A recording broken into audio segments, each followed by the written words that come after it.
ప్రతి కథకి ఒక ఊరుంటుంది. మన కథకి ఈ ఊరు కుదిరింది.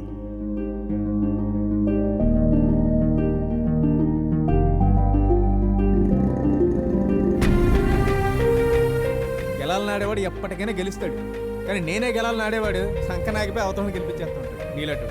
తేర కోసమేగా 10th క్లాస్లో తెలుగు మీడియం పేపర్ని ఇంగ్లీష్లో రాసి బొక్క పొరలబడ్డావు. తీసుకో.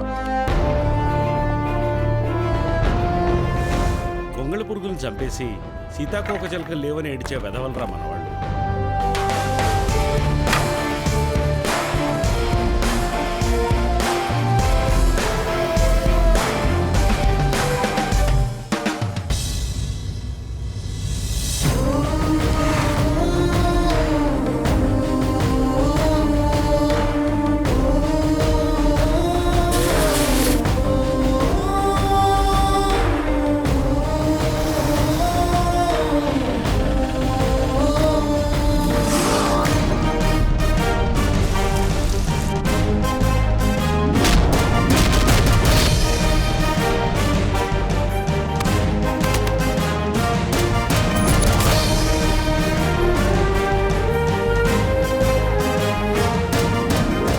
లక్ష్య సాధనలో ఎదురయ్యే కష్టాల్ని సవాలు చేసే ప్రతి ఒక్కరికి ఉందిలే మంచి కాలం ముందు ముందు.